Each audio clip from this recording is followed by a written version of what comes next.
Welcome back, loyal fight fans, to another epic round of boxing. First and foremost, if you're new here, I so much appreciate you, and I'm going to be here for you every week, just like I am this week. Even though there wasn't incredibly or popular boxing fights on, we always are talking boxing once a week, even though it's the 4th of July. Happy 4th of July, by the way. We're going to get into a few different things. One, and we'll just touch on this super quick, I'm coming off of watching the giant UFC pay-per-view card in which your boy's going to have to kind of just, like, you know, get through this, as my heart is absolutely broken for Max Holloway, who always, as the underdog, of course, and this being the third fight between him and Volkanovski, always stood a good chance of losing.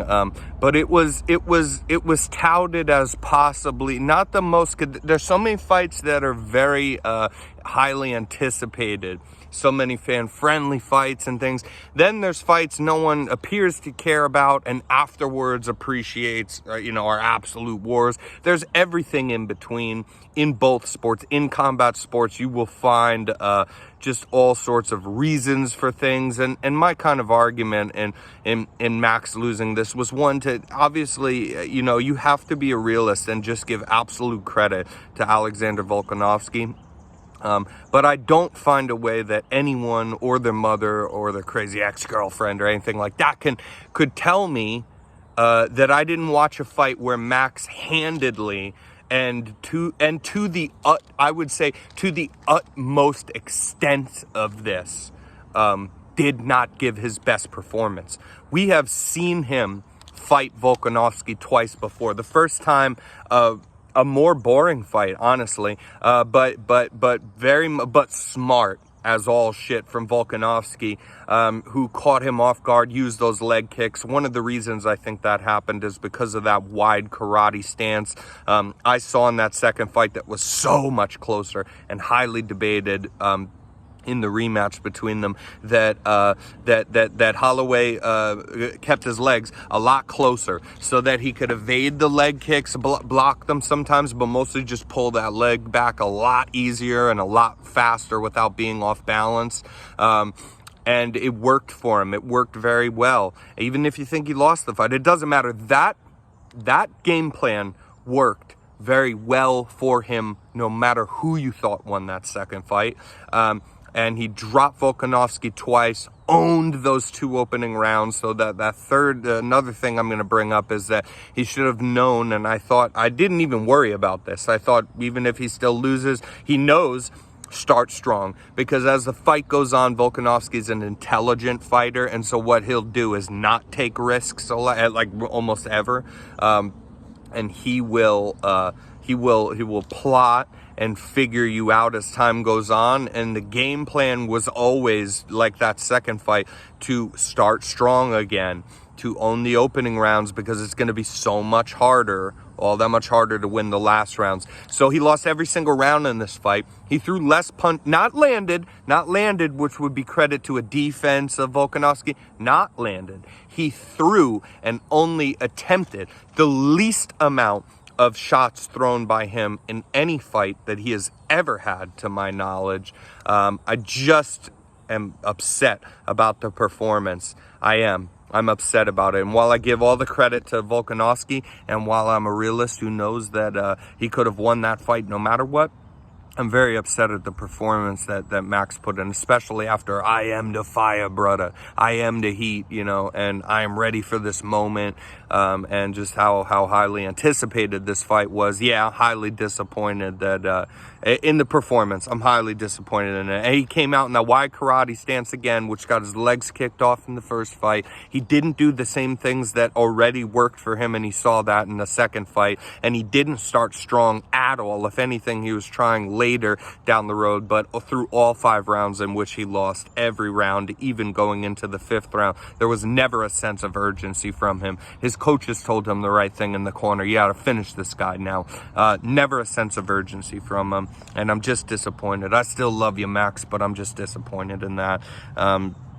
And there's other stuff to touch on, but if you'd like to hear more, that was important to me to say. But if you'd like to hear more about the card in full detail with people who know a lot more about MMA than myself, go check out the End New MMA podcast and get your information there.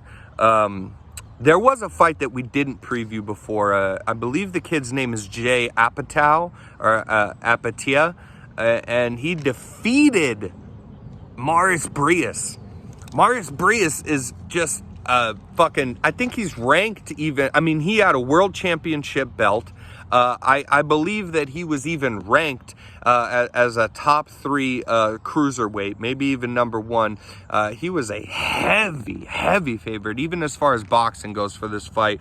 And they came out and Brias broke this kid's jaw. I believe it was the first round, if not the second. Broke his jaw right away, and then ended up losing the fight to this resilient, just I'll die first kind of a style from this young kid. All the credit in the world, and I do love when I'm not excited about a fight that I don't even preview it on here, fully eating crow. But there is no way to know all the time with this kind of thing. Brias should have run that kid over. It's a fight not many people were even there in the arena for in the UK. And yeah, Brias should have ran this kid over, but no, he shouldn't have. Turns out, no, he shouldn't have. This was like highly earned, and this was the opposite of what I was talking about in the Holloway Volkanovski fight, where this fight was won by this kid by heart, will, determination, never stopping, also using all the right things, and it's not at all even married with any sort of the fact that Brias didn't try. He's got egg on his face for sure now, but you know, he tried and he made the last rounds competitive. This was a great fight. Go and check that out. Marius Brias versus Jay Apatia. So for this upcoming week, we do have some good fights to talk about now. We have, first off, Mark Magsoyo versus Ray Vargas. We're going to touch on that first because that is the fight that you'll want to watch this weekend, and that's for sure. That's just for sure. So it's a fight that, again, it's kind of something you would come to this podcast for, is to hear about fights like this. Mark Magsoyo is a guy that beat Gary Russell Jr. Unexpectedly as an underdog to win his world championship. Now he puts it on the line for his first defense against Ray Vargas, who's a hell of a fighter.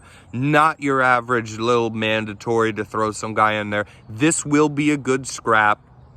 I kind of favor Magsoyo. Now, again, to just keep flip-flop and give examples here, as we just gave one talking about the Brias Apatia fight and the Holloway fight, of different examples of why fights are won.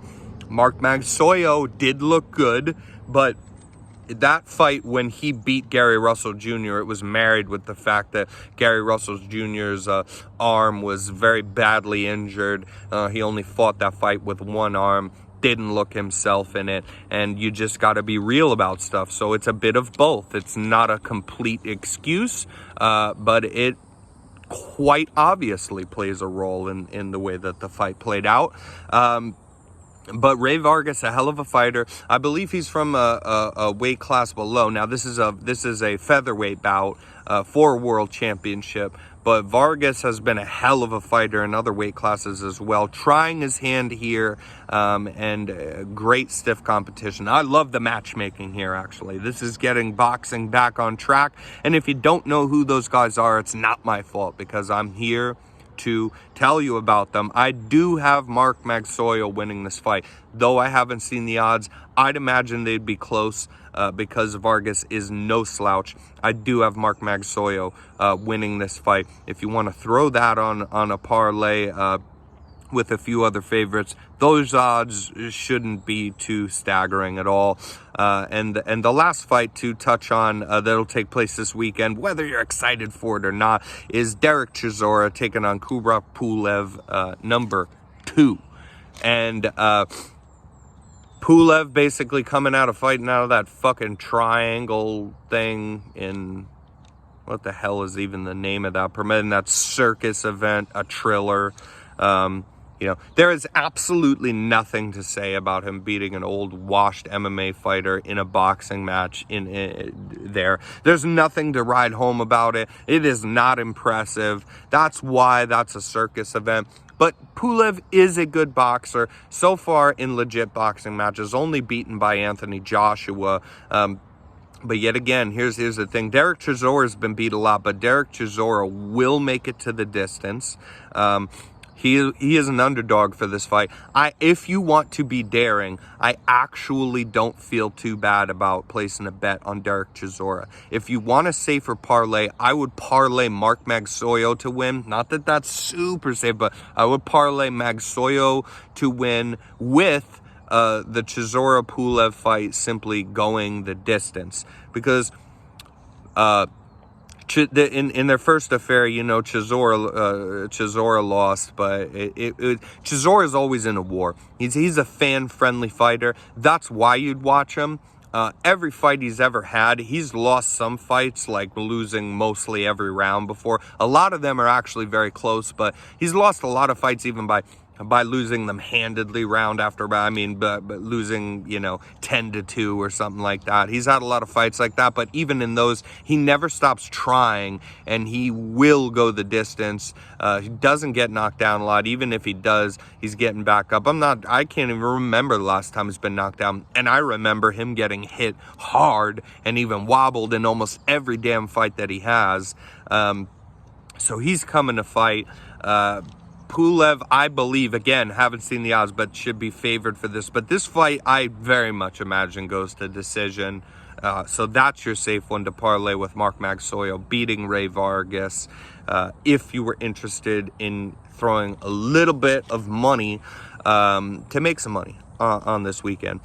And yeah, we'll keep this one short. I want to give a shout out to our unboxing family first and foremost. So we have some people that a friend of mine that does the thumbnails for us will be back in action, but has been sick, off of the regular job, off of doing thumbnails here, has been very sick. So I want to give a shout out to them and all of our unboxing family. Unboxing's been slowly getting back on Instagram because, again, I live a busy life, single dad. I do this show for you, and I make sure I step up and I do my part here. But we appreciate everybody that helps out with this collaborative show that we got going on here, and we'll be back in action. This one's short, just touching on a fight that is worth touching on in that Bridas Apatia fight, and that we didn't preview because that deserves such a shout out. Good fight there. Just to preview the two upcoming fights for this weekend, give you some picks here. But when we come back to you again later on in this week, I think that it's a good time because these fights aren't crazy, right? The Vargas Magsoyo fight should be good, but these fights aren't too crazy, so I feel like we can keep this one short and get back with the computer, the microphone, the actual little studio somewhat setup that we got going on to start off kind of a special, as we do sometimes, that will be a trend. And I'm not sure how often I can put them out, but it's been long worked on by me, kind of just to talk about underrated fighters in boxing for sure, and even possibly a separate little segments for underrated MMA fighters, whether they've been world champions or not. The kind of the rule of it is that they wouldn't be too famous and that your average fan might not know about them, and just kind of shed some light on them. It's taken a lot of work out of my time. We will continue to work on it, but we have more than enough for a first episode, and probably even two. So we'll see you next time, loyal fight fans, for that special, talking about those special fighters. Enjoy the fights.